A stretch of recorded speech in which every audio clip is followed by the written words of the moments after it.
계속해서 하나님 말씀 함께 나누도록 하겠습니다.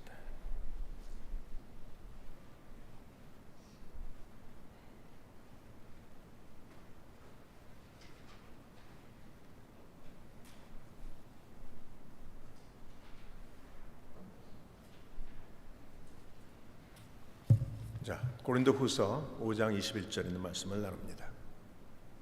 같이 읽겠습니다. 하나님이 죄를 알지 못하신 이를 우리를 대신하여 이 죄로 삼으신 것은 우리로 하여금 그 안에서 하나님의 의의가 되게 하려 하심이라. 아멘. 아멘. 여러분, 이것이 복음입니다. 이것이 복음입니다. 우리가 많은 경우 똑같이 어른들에게 말하지만 교회에서 복음에 관해서 얘기하지만 우리가 복음이 뭔지를 모르시는 분들이 많은 것 같아요. 이것이 복음입니다. 복음을 알기 위해서는 여러분 구약에 있는 말씀을 이해하셔야 돼요. 우리가 이 말씀을 들을 때 어떤 분이 마음에 와닿지 않아요. 무엇인지 몰라요. 왜 그러냐면 우리가 구약에 있는 이 제사법을 이해하지 못해서 그렇습니다. 많은 목사님들이, 현대의 목사님들이 구약은 설교 안 하고 신약만 설교합니다.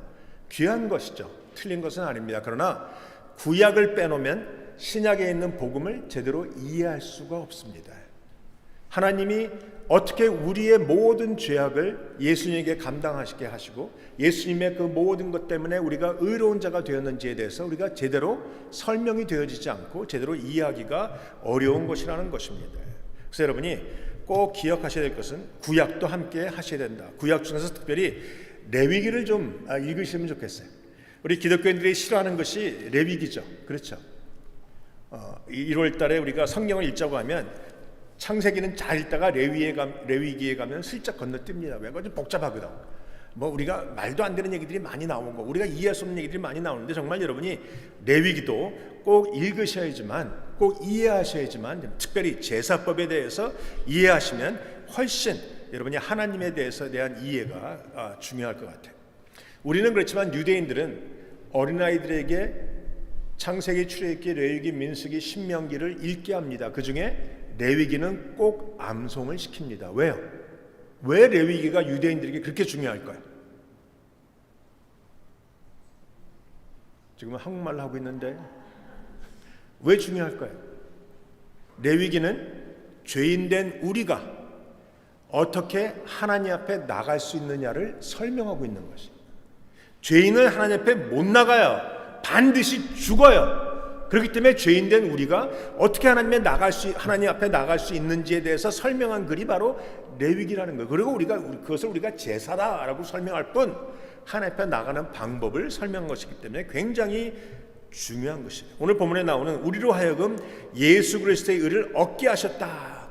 이 부분도 제사를 이해하면 훨씬 이해하기가 쉬운 부분이라는 것을 기억하시면 됩니다.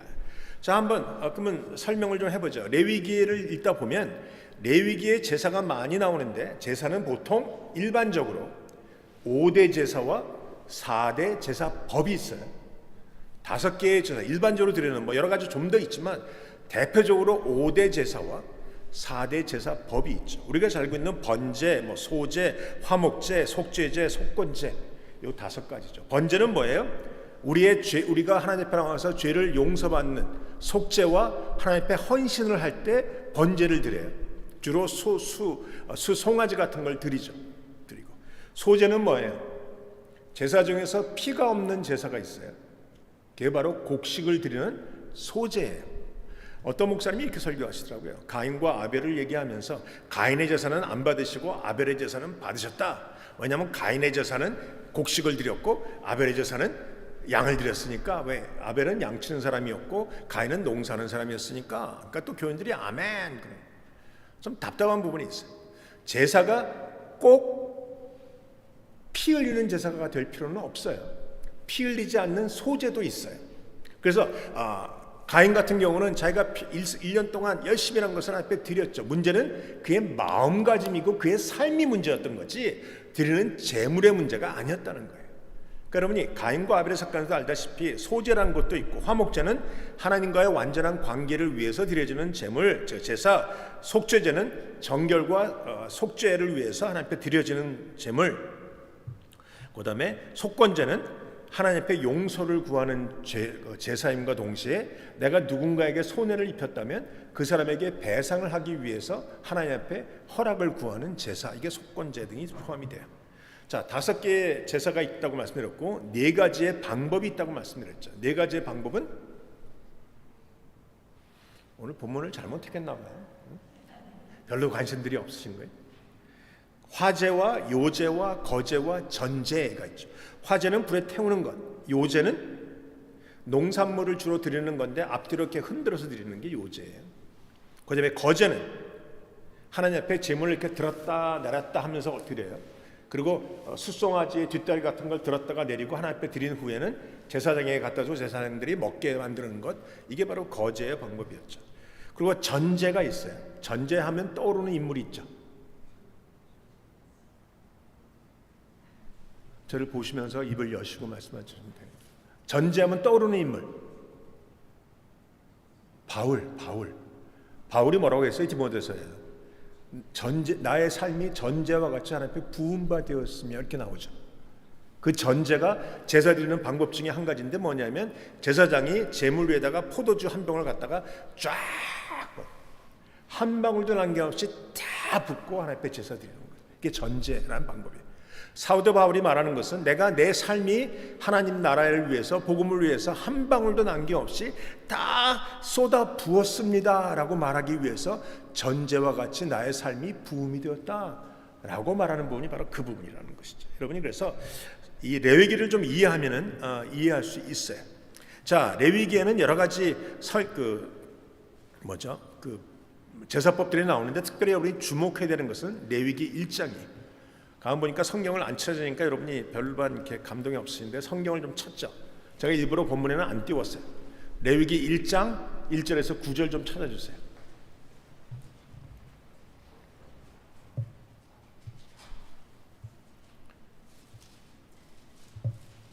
레위기 1장 1절에서 9절. 거기에 번제에 관한 부분을 레위기 1장부터 주님이 정확하게 우리에게 말씀하고 계세요.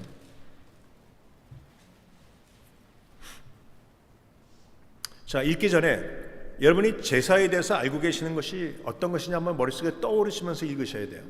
그리고 같이 한번 읽어보죠. 저희가 1절, 여러분이 2절 읽으면서 읽어갑니다.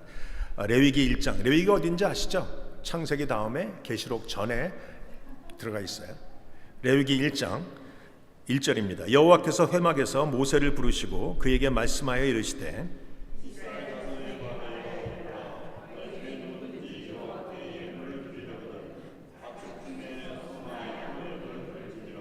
그 예물이 소의 번제이면 흠없는 숫것으로 회막문에서 여호와 앞에 기쁘게 받으시도록 드릴지니라.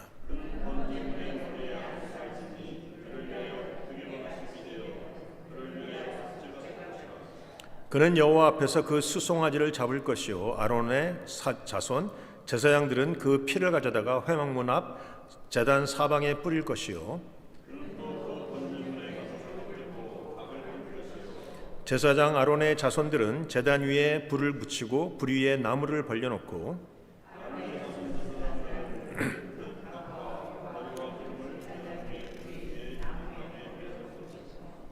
그 내장과 정강이를 물로 씻을 것이요 제사장은 그 전부를 제단 위에 불살라 번제를 드릴지니 이는 화제라 여호와께서 향기로운 냄새니라. 아멘. 자, 이게 제사의 6가지 단계가 오늘 본문에 나와 있어요. 6가지의 단계가 나와 있습니다. 자, 여러분이 제사에 대해서 알고 있는 것을 좀 말씀해 보세요. 제사는 어떤 것입니까? 누가 드립니까? 죄 지은 사람이 드리죠. 제가 예전에 목회자가 될 때 나이가 많은 목사님 와서 그랬어요. 너희들은 목회자는 제사장이다. 그러니까 옛날 제사장들은 그 소와 양들을 갖고 오면 다 잡아서 각을 뜨고 뼈를 가르고 뭐 피해서 피범벅이 된 삶으로 살아가야 된다. 얼마나 힘들지만 백성을 위해서 그렇게 헌신하고 살아가야 되는 제사장들이다. 그리고 또한 너희들은 선지자라 하나님의 말씀을 선포하는 자들이라고 설명하셨어요. 마음은 뜨거웠습니다. 그러나 나중에 보니까 새빨간 거짓말이었어요. 우리는 제사장이 아니고 선지자가 아닙니다. 구약에 나오는 제사장의 역할은 하지만 선지자의 사역은 있지만, 말씀을 선포하는 사역 혹은 여러분과 하나님 사이를 중보기도해야 되는 사역이 있지만, 우리는 제사장이 아니고 선지자가 아니기 때문에 그런 일들은 아니에요. 그래서 그분이 말씀하신 건, 그렇기 때문에 우리의 위치가 다르고 사람들은 너희를 우러러볼 것이며 사람들이 너에게 함부로 하면 벌 받을 거다, 막 이런 얘기도 했었어요. 그것도 아닙니다. 우리는 그냥 하나님 앞에 요 일을 위해서 부름받은 사람일 뿐이고, 구역에 나오는 제사장이나 이 선지자들은 아니에요. 우리는 그냥 목회자일 뿐입니다. 여러분이 목회자를 다르게 보실 것도 없어요.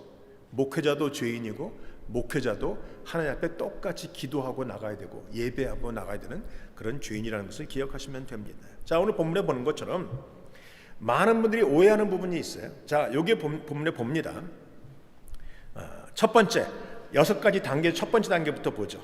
첫 번째 단계가 뭐예요? 죄인된, 자, 제사에는 제사장이 있고 죄를 지은 백성이 있죠. 백성들이 뭘 해야 돼요? 흠없는 제물을 두고 하나님 앞에 나와야 돼요. 하나님 앞에 드리는 것이 첫 번째입니다. 자, 흠이 없는 건지 있는 건지를 구분하는 건 쉬워요. 사실은 다리가 4개 있는지, 뭐 어디 상처가 찢긴 것은 없는지, 뿔은 제대로 달려 있는지, 뭐 이런 거, 눈은 2개인지 뭐 이런 거, 귀는 온전한지, 그걸 금방 보면 알죠. 흠없는 제물을 가져와서 드립니다. 자, 갖고 와서 번제단의 4개의 뿌리에 묻게끔 되어 있어요. 두 번째, 4절에 보시면 그 번제물의 머리에 안수할지니라고는 안수하는 단계가 나옵니다. 첫 번째는 흠없는 제물을 가져오는 게 첫 번째, 두 번째는 그 제물에 안수하는 단계가 나오죠. 자, 물어봅니다. 누가 안수합니까? 제사장. 누구예요? 우리가 잘못 알고 있는 것 중에 첫 번째, 제사장이 안수합니까?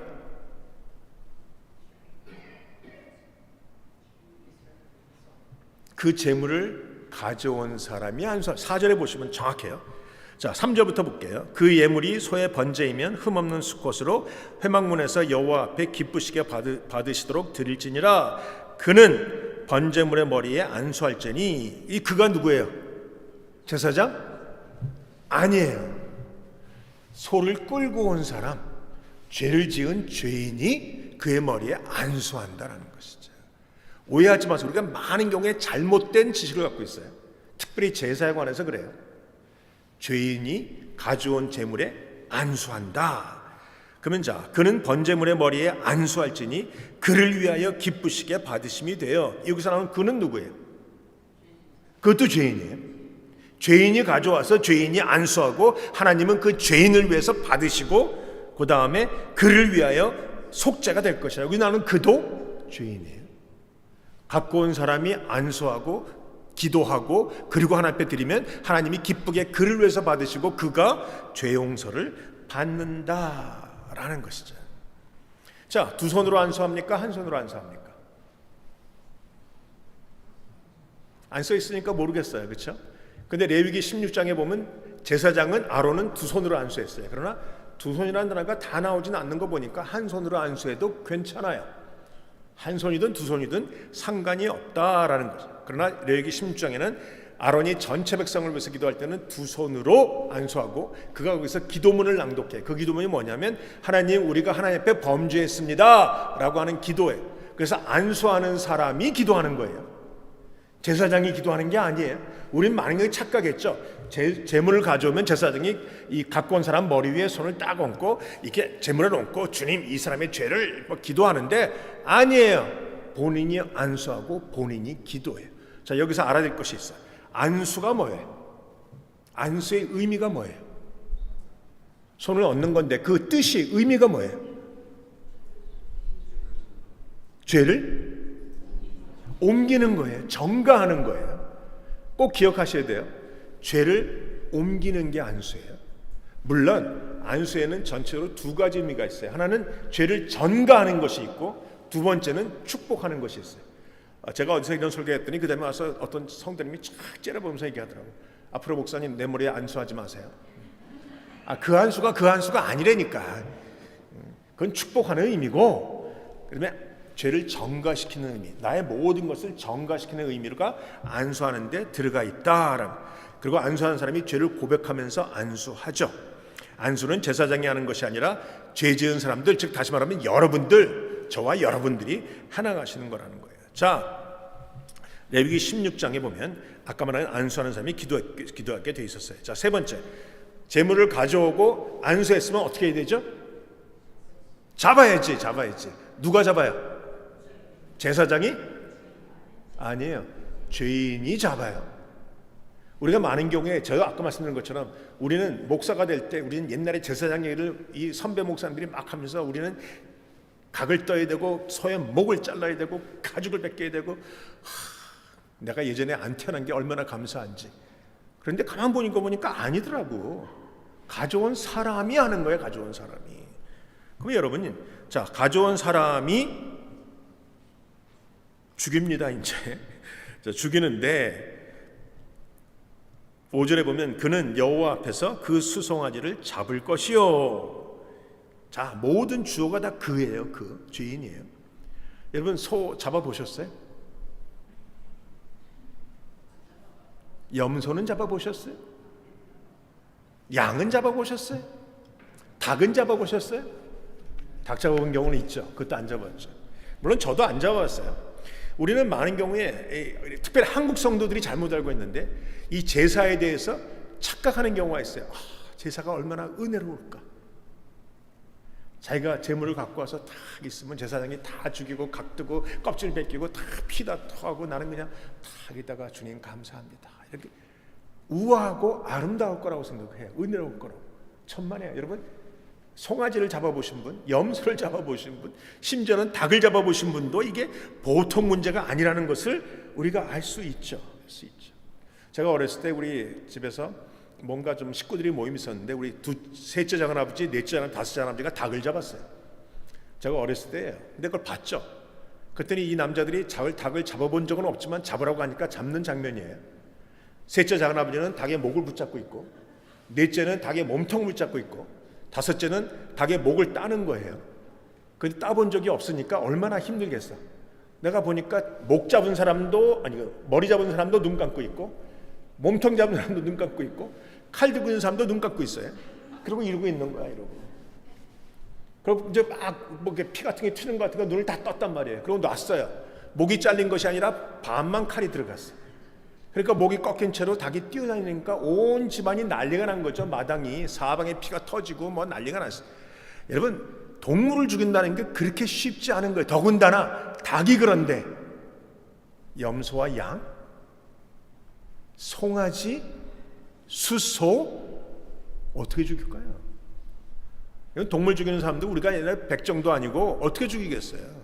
죽이려면 뭐 이마를 도끼로 찍든가 뭐 심장을 칼로 찔든가 뭔가 해야 되는데 그게 쉽지 않다라는 거죠. 근데 왜 이렇게 힘든 일을 하나님이 우리에게 시키셨을까? 제사장이 계속 하면 쉬울 거예요. 많이 해보면 느니까. 근데 백성들이 쉽지 않은데 뭐예요? 죄가 얼마나 무서운지를 설명하고 있는 거죠. 죄 지으면 죽어야 돼요. 로마서도 분명히 나왔어요. 6장에 보면 죄의 삭은 사망인데 그 죽는 것, 창세기도 나오잖아요. 죄 지은 건 죽어야 돼. 근데 죽어가는 것이 어떤 것인지를 주님이 우리에게 몸소 보여주시는 거예요. 이 제사를 통해서 좀 보라고. 자, 그렇게 죽입니다. 그래서 죽이고 나서 쭉 하는 일들에 관해서 설명이 되어 있죠. 자, 그럼 한번 묻습니다. 이 재물을 죽이는 것이 죄 갖고 온 사람이라고 말씀드렸는데, 그러면 이 죄 용서받는 번제나 이런 죄에 대해서 드릴 수 있는 사람은 누구예요? 제사장은 그냥 집도할 뿐이고 본인이 죽인다 그랬잖아요. 남자만 죽일까요? 자, 제사는 남자만 드릴 수 있다.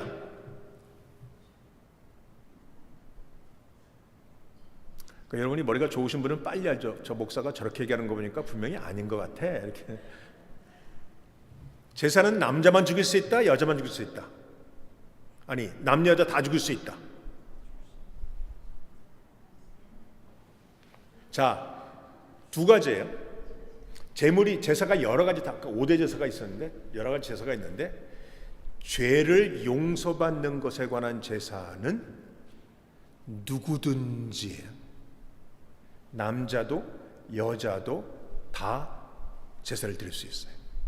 그러나 그거 말고 감사제 혹은 전체로 말하는 속건제, 속죄제 전체를 대표하거나 혹은 내 개인적인 죄가 용서받지 않는 다른 전체 이스라엘 백성의 죄라든가 이런 것은 아론이 하는 것이고, 그 외에 가정에 관한 것은 아버지인 대표가 하는 것이고, 감사제도 다 대표인 남자만 해요.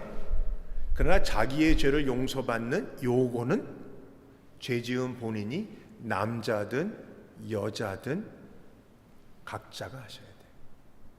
자, 이제 큰일 나셨죠? 여자분들 송아지 잡을 수 있으세요? 몇 살부터 할까요? 율법에 보면 우리 옆에 주이시들이 가끔가다 만나는데 그들이 크게 행사하는 게 하나 있죠. 남자애들한테 특별히 바미스바, 13살 되면 율법의 아들이라고만 난리가 나서 해요. 돈도 주고 크게 하는데, 자, 13살부터 되는 모든 남자나 모든 여자들은 다 이걸 해야 돼. 12살까지는 어떠한 죄를 져도 자기를 위해서 속죄할 필요가 없어요. 안 해. 그러나 10살 이상 되는 남녀는 다 하나님 앞에 자기의 죄를 용서받기 위해서는 동물을 죽이면서 해야 된다는 것이, 죄와 관련된 것은 다 그렇습니다. 다 그렇습니다. 아까 말한 것처럼 동물을 잡는다는 게 그렇게 쉽지 않아요. 자, 그 다음에 네 번째로 가면 그 잡은 동물 어떻게 다 죽였어. 좋아, 죽였어. 그 잡은 번제물을 갖다가 가죽을 벗기죠. 가죽을. 물어보니까 가죽 벗길 때 가장 빠른 방법은 팔다리부터 끌어내는 거라고 얘기해요. 그리고 벗기는 거예요. 근데 우리가 가만 보세요. 껍질을 벗기는 것도 아니고 털을 깎는 것도 아니고 완전히 가죽을 벗기는 거예요. 소나 송아지나 염소나 가죽, 이게 쉬울까요? 절대 아니죠. 이 제사를 드리고 나면 그 사람의 옷은 어떻게 되어 있을까요? 피 범벅이가 돼요. 힘은 빠지고 피 범벅이가 되고, 뭘 느낄까? 와, 죄가 이렇게 무서운 거구나. 여러분, 죄가 정말 무서운 거예요. 이해하세요? 정말 죄의 심각성을 알고 계세요? 우리는 너무 쉽게 죄져도 주님 I'm sorry 용서해 주세요 끝나는 것 같아요. 아니에요. 죄가 얼마나 무서운 건데, 그 죄가 용서받기 위해서 어떠한 일이 일어나야 되는 건데 우리가 아무 생각 없이 그런다는 얘기죠. 자, 네 번째는 가죽을 벗기는 것이고, 그 다음에 다섯 번째는 뭐예요? 각을 뜬다고 돼 있어요. 각을 뜬다고. 각을 뜬다는 말은 살점을 이렇게 도려내는 말이 아니라 팔다리를 끊어낸다는 거예요. 오장육부, 그 사지를 갖다가 팔은 팔대로 끊어내고 다리는 다리대로 끊어내고 무릎 끊어내고 끊어낸다는 거예요. 그것도 쉽지 않겠죠. 각을 떠요. 그리고 나서 제사장에게 주면 제사장이 그때 비로소 그것을 갖고 번제단에 가서 불을 태우게 된다는 것이죠. 아까 말한 것처럼 한국 모든 성도님들은 제사가 얼마나 낭만적일까, 은혜로울까를 생각하는데 아니에요. 제사만큼 피비린내 나는 게 없어요. 제사만큼 끔찍하고 이런 것들이 없다라는 것이, 정말 그것이 구약에 나오는 제사예요. 우리 쉽게 요새 말로 하면 동물 학대도 이런 학대가 없는 거예요. 이렇게 동물을 괴롭히고 이렇게 잔인하게 동물을 죽이는 것은 우리가 도대체 이해할 수 없죠. 근데 더 이해할 수 없는 게 뭔지 아세요? 9절에 보세요. 9절에 보시면 뭐라고 되어 있냐면, 그 내장과 정강이를 물로 씻을 것이요 제사장은 그 전부를 제단 위에서 불살라 번제를 드릴지니 이는 화제라, 여호와께 향기로운 냄새니라. 내가 모든 각을 뜨고 모든 껍질을 벗기고 막 이래갖고 피투성이가 된 내가 하나님 앞에 그 동물을 드렸는데 주님이 그 타는 냄새를 보시면서 뭐라고 하시는 거예요? 와, 향기롭다. 여러분, 우리가 믿는 하나님이 그런 하나님입니다. 왜 하나님이 향기롭다고 말씀하실까요? 하나님이 보시는 건 뭐예요? 분명 죄 지은 너희가 이렇게 죽어야 되는데 너희가 죽지 않고 너희가 죄를 전가한 동물이 죽었어요. 자, 아까 전가를 말씀드렸죠. 안수한다는 건 전가예요. 전가라는 것은 내 안에 있는 죄가 동물에게 넘어간다는 거죠. 그리고 동물이 죽어요. 그리고 주님의 것을 받으셔요. 그리고 향기로운 제물이라고 말씀하세요. 그러면 어떤 일이 벌어지는 걸까요? 전가는요 쌍방향이에요. 한쪽 원방향이 아니라 원웨이가 아니라 투웨이란 말이죠. 그러면 내가 갖고 있는 모든 죄를 다 제물에게 안수해서 전가시키고 이 제물이 죽었어요. 처참하게 숨이 끊어지고 껍질이 벗겨지고 각이 떠지고 죽었어. 그러면 하나님이 그걸 받으신다면 그 제물에 있는 무엇인가가 투웨이라고 말씀드렸으니까 나에게 전가가 돼서 오겠죠. 무엇이 올까요? 안 들려요. 흠없음. 거기 보시면 여러분 제일 처음에 뭐라 그랬어요? 하나님 앞에 드릴 때가 흠없는 제물을 하나님 앞에 드리는 거예요. 드리는 거. 그 3절 그 예물이 소의 번제이면 흠없는 수컷. 자, 그래서 하나님께서 계속 말씀하시는 거예요. 번제나 이런 죄를 용서받기 위해서 가져오는 제물은 항상 어때야 된다? 흠이 없어야 된다. 왜? 우리가 안수하는 순간 쌍방으로 들어간단 말이죠. 나의 죄는 절로 가요. 그리고 우리가 태우며 하나님 받으시는 순간 그 동물이 갖고 있었던 흠없음이 나에게 넘어와요. 그래서 나는 어떻게 돼요? 흠없는 사람이 돼요. 좀 더 쉽게 얘기하면 나의 죄는 전가가 되고 그 죄가 타버리고 그 다음에 그 의로운 것이 나에게 온다라는 것이. 재밌는 사실은 이 죄와 관계되지 않은 재물에 관해서는 주님이 흠없는 것을 말씀하지 않으세요. 그러나 죄에 관계된 제사는 반드시 흠없는 것을 갖고 오라고 얘기해요. 왜? 그 흠없음이 나한테 와야 되기 때문에 그렇다는 것이죠. 자, 다시 한번 물어봅니다. 우리 하나님이 굳이 그 동물이 타는 그것을 갖다가 왜 기뻐 받으시는가? 우리 하나님은 그런 하나님이 아니에요. 우리 하나님은 성경에 보니까 에스겔서 33장 11절 같은 데 보면 악인이 죽는 것을 나는 기뻐하지 않는다라고 말씀하신 분인데도 불구하고 재물이 타서 죽는 것을 기뻐 받으세요. 왜? 그러므로 말미암아 그 안에 있는 흠없음이 너희에게로 가고 너는 흠없는 자가 되기 때문에 그것을 기뻐하시는 하나님이 우리의 모습 가운데 보여지게 된다라는 것이죠. 이해되세요? 오늘 좀 어렵죠. 그래서 이것을 영어로 다 설교할까 하다가 애들은 이해를 못할 것 같아서 간단하게 설교한 거예요. 자, 그러면 여러분 어떻게 보면 이 구약의 제사를 가만 보면 도살장에서 동물을 도살하는 것과 별반 다르지 않아요. 그렇죠? 그건 물어봅니다. 동물을 죽이는 도살과 하나님 앞에 드려지는 제사와 뭐가 다를까요?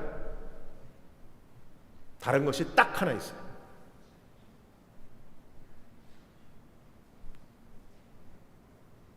다시 한번 얘기할게요. 자, 동물을 죽이는 도살과 하나님 앞에 드리는 제물을 하나님 앞에 드릴 때 다른 것이 딱 하나 있어요. 안수하는 거. 안수만 없으면 동물 죽이는 도살과 똑같아요. 뭐가 달라요? 안수가 있기 때문에 나의 모든 죄악이 그에게로 간 것이고 그가 타 죽을 때 그가 갖고 있는 흠없음이 나한테로 오는 안수라는 것이 그렇게 중요하다는 거죠. 이거 없으면 다 똑같아요. 죄의 정가와 의로움의 정가가 우리 가운데 일어나는 것이죠.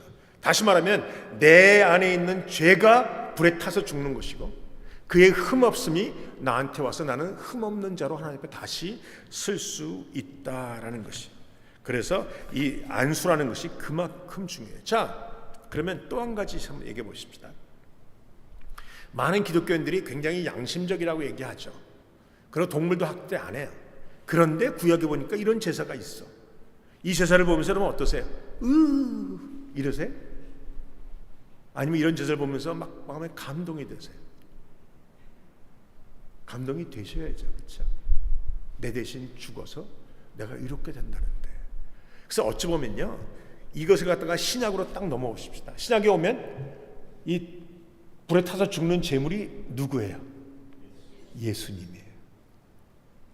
내 안에 있는 모든 죄는 예수님 안에서 십자가에서 죽고 피 흘려서 죽으시고 그분 안에 있는 것이 나한테 돌아오는 흠없음이 돌아오는 의가 돌아오는 것이 있죠. 그런데 한 가지 궁금하실 거예요.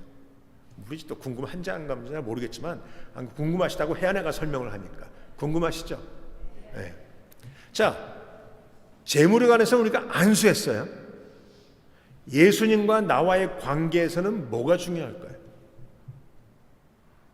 여러분 예수님 만나신 적도 없잖아.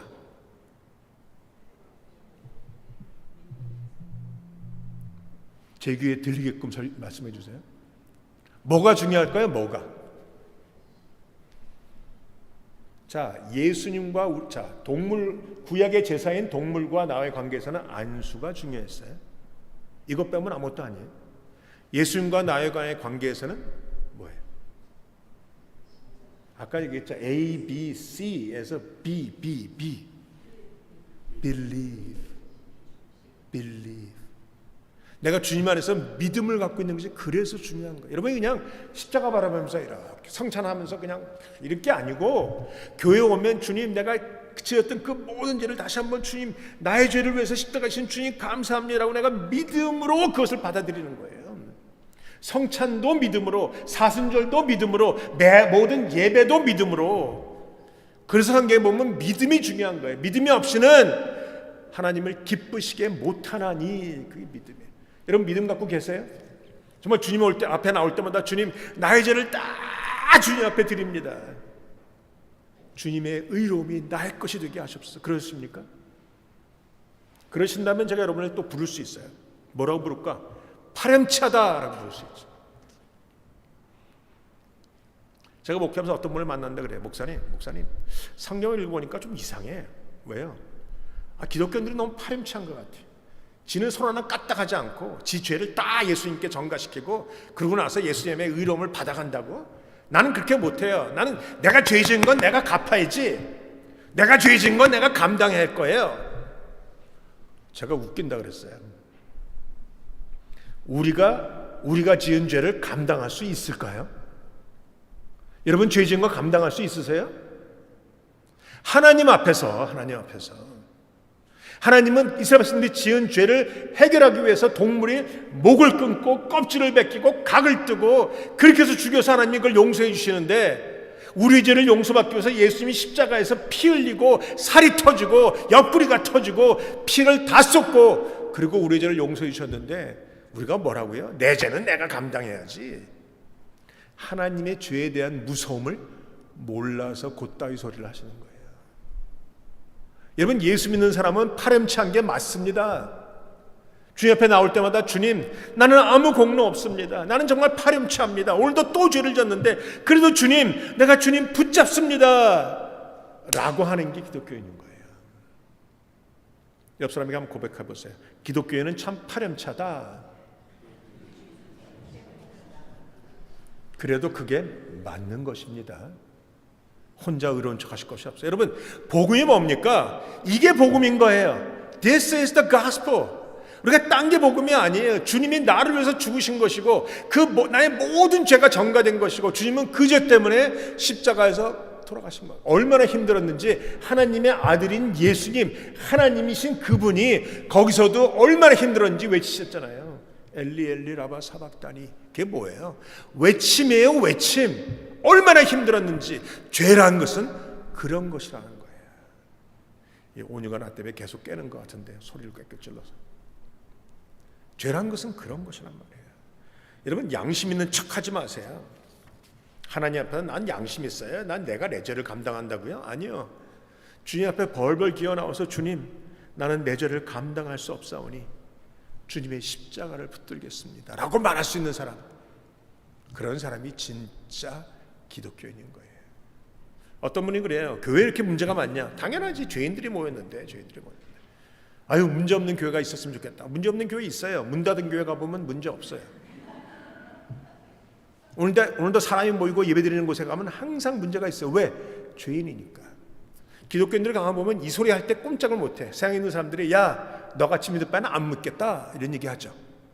뭐 예수 믿는다는 것들이 죄라는 것은 다 짓고 거짓말은 다 하고 양식껏 살아라 그러면 찍소리 못해 우린. 그러나 그때라도 여러분 그렇게 말씀하셔야 돼요. 그래 나는 죄인이야. 나는 오늘도 죄를 질 수밖에 없는 죄인이야. 그렇기 때문에 나는 예수가 필요해. 예수가 라고 말씀을 하셔야 돼요. 여기 나와서 그냥 뻔하게 안녕하세요 권사님 집사냐고 웃고 이것도 좋지만 잠깐이라도 앉아서 주님 죄인이 내가 또 왔습니다. 주님의 의로움을 나에게 전가시키시옵소서. 내가 주님의 십자가를 붙들겠나이다 라고 고백할 수 있는 사람, 이것이 십자가고 이것이 복음이라는 것이에요. 복음. 우리가 하나님 앞에 의롭게 되는 것은요, 단순한 회개나 영접이 문제가 아니라 믿음이에요. 믿음. 주님이 나를 위해서 죽으셨다라는 믿음. 그래서 그렇게 예수 믿은 우리들인데 자랑할 게 뭐 있겠어? 파렴치한 우리들인데 뭘 자랑하시겠어요? 내가 갖고 있는 지식, 학벌, 돈 많음 이런 거 자랑하시겠어요?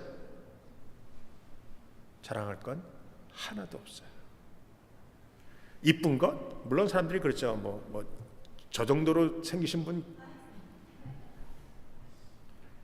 제가 이번에 한국에 나가서 40몇 년 만에 같이 주일학교 때부터 있던 교회 친구들을 만났어요. 그때는 너무 이뻤는데, 그때는 너무 잘생겼는데 지금 만나니까 그냥 그렇고 그렇더라고요. 누가 그래요. 목사님 60이 되니까 이쁜 거나 안 이쁜 거나 매한가지예요. 난 이번에 가서 철실하게 느꼈어.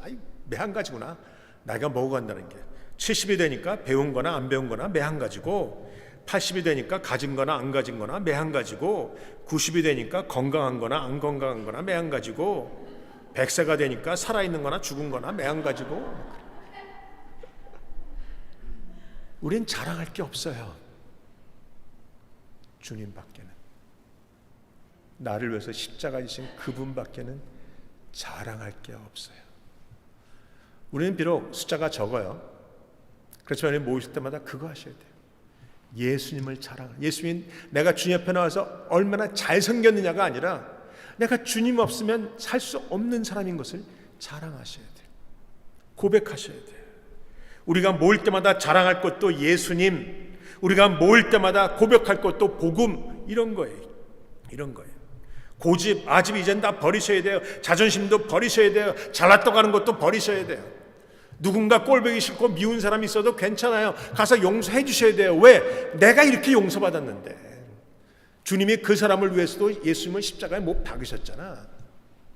그러면 그 사람도 의인이란 말이죠. 재밌는 것은요, 주님이 흠없음이 나한테 오고 주님의 의로움이 나한테 오면 내가 의로운 사람이 되는데, 주님이 내가 의롭게 그냥 좀 봐줄게 라는 게 아니에요. 한 번도 죄 지은 적이 없는 사람인 것처럼 나를 인정해 주신다는 거예요. 예수님께서 베드로에게 뭐라고 하셨어요? 몇 번이나 용서할까요? 말했을 때 70번씩 7번. 그러면 77이 49, 490번이에요? 아니요. 그 말이 뭐냐면 끝도 없이 용서해 주는 거야. 한 번도 죄를 진 적이 없는 것처럼, 나한테 실수한 것이 없는 것처럼 그렇게 용서해 주고 가라는 얘기죠. 우리가 그것을 아셔야 돼요. 그래서 여러분이 모일 때마다 자랑할 것은 오직 예수. 오직 예수. 우리 뉴비전 언약교회에 있는 분도 자랑할 것도 오직 예수. 물론 성가대 자랑스러워요. 그러나 그보다 더 큰 것은 오직 예수. 오직 예수.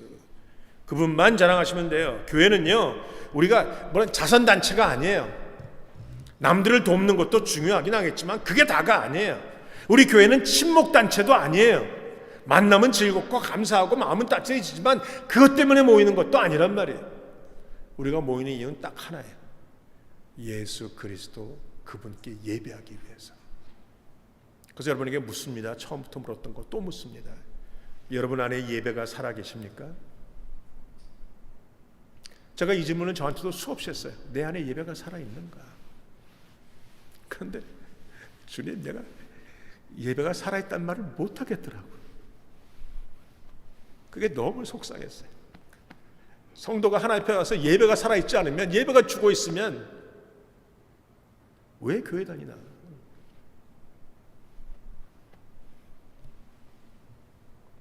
우리가 주님 앞에 나와서 믿음을 가지면 주님의 의가 우리에게 전가가 될 뿐만이 아니라 주님이 그 모든 것을 우리에게 더해 주십니다.